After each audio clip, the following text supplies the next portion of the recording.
Joining me now is Kevin Mahn, President and Chief Investment Officer at Hennion and Walsh Asset Management. Kevin, great to have you back at the desk. It's great to be back, Caroline. So Kevin, we had stocks ripping higher yesterday, kind of a mixed picture at least so far today. Do you look at this as really the start of the next leg higher, or is it a temporary relief rally following what we hope is a deal?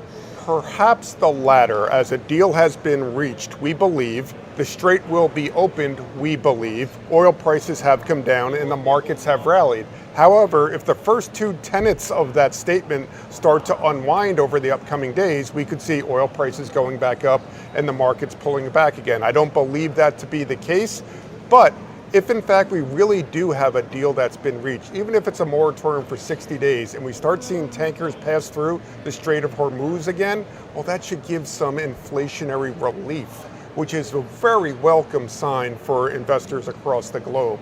And if that's the case, then we can start talking about the economy, the AI infrastructure build out, earnings, and of course, what the Federal Reserve does or doesn't do on Wednesday and going forward. It'll be fun to play the Fed guessing game again. I want to break all of that down, but is this a market that's really that concerned about inflation, with the Dow and Russell hitting new highs today, the S&P very close as well? It's not concerned about it now because it believes inflation is now in the rearview mirror because a deal has been reached. If in fact that deal gets unwound and oil prices start to shoot up again and the inflation that we saw in May continues throughout the summer, then the market will become concerned. How low does oil actually have to go for investors to stop worrying about inflation? I think in the 70s range, which is what we're seeing right now, gives a lot of reprieve. Clearly we want to see it get back into the 60s, if not the 50s, but that may take a long time to get to that point. So what specifically are you watching to determine if this is just a temporary bounce or something bigger? To see what takes place on Friday. As I understand it, there is going to be a deal that's signed in Switzerland on Friday. Following the next week thereafter, is there any type of repercussions? Does anybody start to deviate from the terms of that deal? If it doesn't, then I become a lot more comfortable. If on the other hand, both sides are now pointing fingers at each other again, or Israel or somebody steps in and says, we don't want to abide by the terms of that deal, then it's going to put it all back into flux. You also mentioned that, of course, we have a Fed meeting this week, the first under new Fed Chair Kevin Warsh. Does the market care if we see additional rate cuts this year?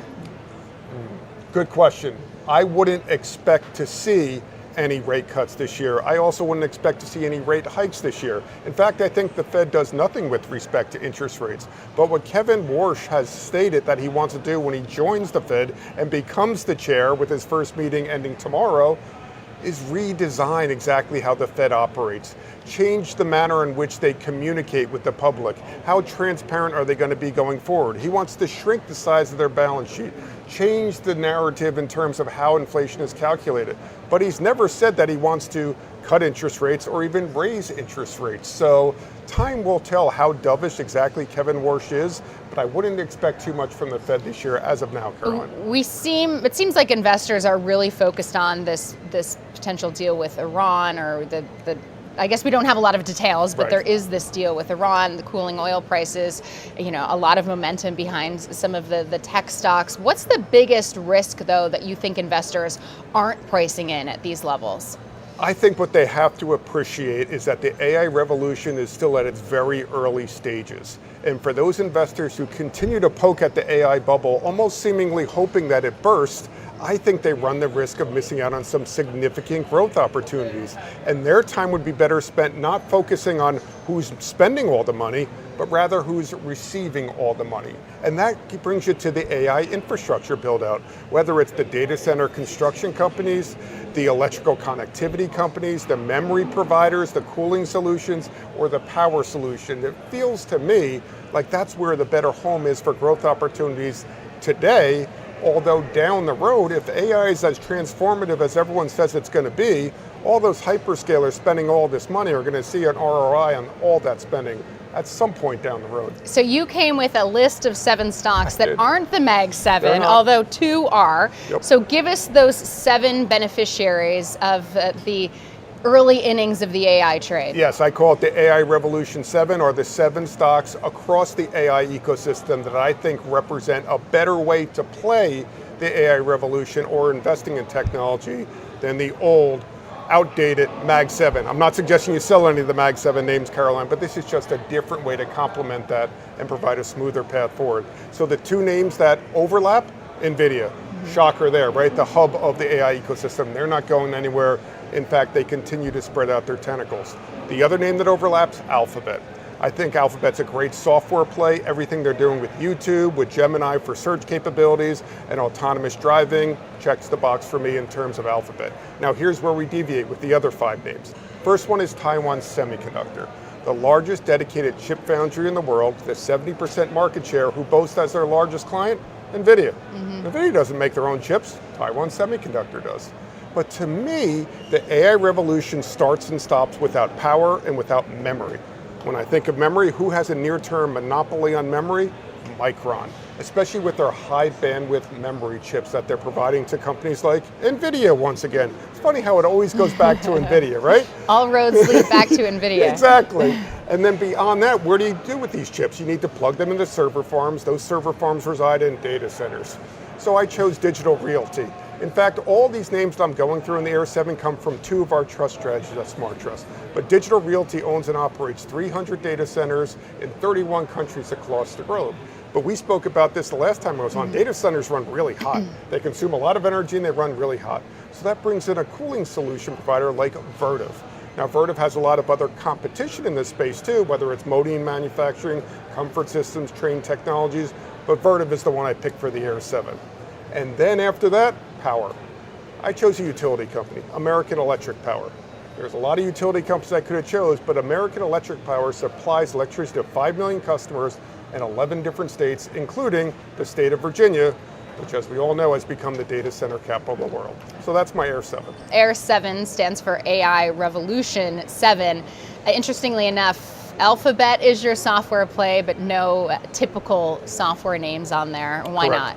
I think once again that goes back to my earlier statements. If I'm looking to build a portfolio that maximizes diversified growth opportunities today and for the balance of this decade, I lean a little bit away from software and lean into hardware, data centers, utilities, cooling, and then even in one case the memory side. And you've argued that the Mag 7 is really losing its grip on the overall market. Do you look at that as a warning sign then, or as just a healthy broadening? I think it's a healthy broadening. I think it's had its heyday, but that doesn't necessarily mean it's going to ride off into the sunset. I mean, I think back to 2023 when the Mag 7 accounted for 62% of the total return of the S&P 500. Last year it was down to 43%. Year to date, it's less than 0. So does that mean it's broadening? Does that mean that those names are coming out of favor? Or does it mean that you should be looking to follow the money into where all those 7 names are spending their money and look at the people receiving the money? But it still makes up what, roughly a third of Yep. the S&P 500. So can the S&P 500 keep riding higher without the Mag 7 It's a participating? phenomenal question. Can you imagine how well the markets would be doing this year if the Mag 7 was actually contributing to it? But I wonder if the Mag 7 was contributing at the levels that it has been in recent years, would the rest of the market be doing as well? So the market can't rally at the expense of the Mag 7, but it's really healthy to see a broadening out. And once those Mag 7 names start to catch up again, then you could see the market moving to new record highs. So you do think that they'll start to catch up? I do think some of the names certainly will. I mean, you think about the 2 names that overlap, Alphabet and NVIDIA. Microsoft I wouldn't count out. Amazon I wouldn't count out by any means. Apple needs to do a lot to catch up right now. No mention of Tesla. Is No. Tesla the name you would sell here? Tesla is never one that's been a big favorite of mine because of the nature of their balance sheet, their profitability measures. Same concerns I have with SpaceX, actually, ironically enough. But the other names I think have more potential. Well, let's talk about SpaceX because Sure. it's become one of the hottest trades on Wall Street in just a few days here. For investors who are looking at this huge run up and they were going to wait and see how it played out, did they already miss the boat? Yeah, I don't know. It's just a portfolio manager who's been in this business now for over 3 decades. It's really hard for me to fathom, Caroline, how a company that had a $4 billion operating loss as recently as last year has drawn this much attention and who has seen their stock rise as much as it has since it debuted on Friday. It now has a $2 trillion market cap. What that tells me is a couple things. One, IPOs are back. And this could lead to many more IPOs on the New York Stock Exchange and the NASDAQ this year, inside and outside the technology sector. But even more importantly, investors are now gravitating toward growth opportunities outside of this world. Otherworldly growth opportunities, if you will. And if you look at aerospace right now, whether it's satellite technologies, rocket propulsion technologies, or even data center construction in space, there are some intriguing investment opportunities there. But I would go beyond just SpaceX. Think about other aerospace companies, GE Aerospace, Howmet Aerospace, or even some defense contractors that complement the aerospace names. I really like the aerospace and defense industry as a whole. Okay, so a lot of tech plays here. Yeah, a lot of tech plays. If I were to give you fresh capital today, where would you put it that's not tech? Does defense count? It's defense technology. How about biotech, a blend of healthcare and technology? How about the utility sector? You know, even if the AI revolution somehow goes away, all these utility companies are still in business, yet they become a backdoor play into the AI revolution because these data centers need their power to fuel what they're doing. So I like the utility sector. I like aerospace and defense. I like biotechnology companies because large cap pharma needs to buy their innovative healthcare solutions to help continue to grow out their healthcare platforms. So there's an opportunity there as well. So AI infrastructure build out, healthcare through biotech M&A, aerospace and defense, and the utility sector I think are the most attractive areas. And what else are you avoiding aside from Tesla and SpaceX? I think one area you have to really focus in on very carefully is consumer discretionary. Right now we're in a no hire, no fire state of the labor market right now. We have elevated oil prices even though they're starting to come down. So if consumers aren't comfortable spending, the economy can and will only slow because 70% of our economic growth comes from consumer spending, even though AI infrastructure spending is starting to catch up. So my biggest concern is if the spigot starts to turn off and companies and consumers start to spend less. Where would that affect? Well, it would affect the AI infrastructure build out, but it would also affect consumer discretionary. So that's one area I'm a little leery of. And then the energy sector with how much it's risen because of Operation Epic Fury, you could see a lot of those gains come back pretty quickly if this deal is for real. Okay, so basically TBD in terms of what this market could do until we find out if this deal is for real. Yes. But this is a market that you think can power higher once that's behind us. Absolutely. I mean, if you look back to February 27th, the day before the commencement of Operation Epic Fury, what were we been talking about then? The AI infrastructure build out. Is the AI revolution for real? What is large cap pharmaceutical companies going to do to replace their lost revenues either from the patent cliff or pressure from Congress to lower their prices? How much are Q1 earnings going to grow? They actually grew by 28%. Wow. So at that point in time, we were relatively comfortable with the stability of the US economy, with earnings growth, and with the AI infrastructure build out. Aren't we back there right now? But do you buy here or do you wait for things to shake out a bit? I'm not a market timer, so I would suggest that you stay invested, you lean into the themes that continue to resonate, and if you follow the money, you'll see those continued growth opportunities, I think, for the balance of this decade. But stay invested. What about those people who have extra cash to put to work? Yeah, so where do you want to put that extra cash to work? Have that money follow the money in terms of where the money is being spent. But today? Today. No better day like today. Right. Okay, I don't have a crystal ball. I can't tell you to wait one day. All right, perfect time to pivot to our rapid fire game of this or that. You know how to play. Quick questions, quick answers. Are you ready, Kevin? I am ready. Here we go. Iran deal, green light for stocks or temporary buy the news bounce? Temporary buy the news bounce. Markets, next leg higher or relief rally? Relief rally. More upside from here, Dow or Russell? Russell. Better bet, S&P 500 or NASDAQ 100? For this year? Yes. NASDAQ 100. For 1 year? S&P 500. Mag 7, fading or taking off? Fading, leading the way for the Air 7. AI trade, overcrowded or just getting started? Just getting started, but look to where the money's being spent as opposed to who's spending it, but it's just getting started. AI leader, NVIDIA or Alphabet? NVIDIA. Both picks. SpaceX, buy here or wait? Wait. Wait until what?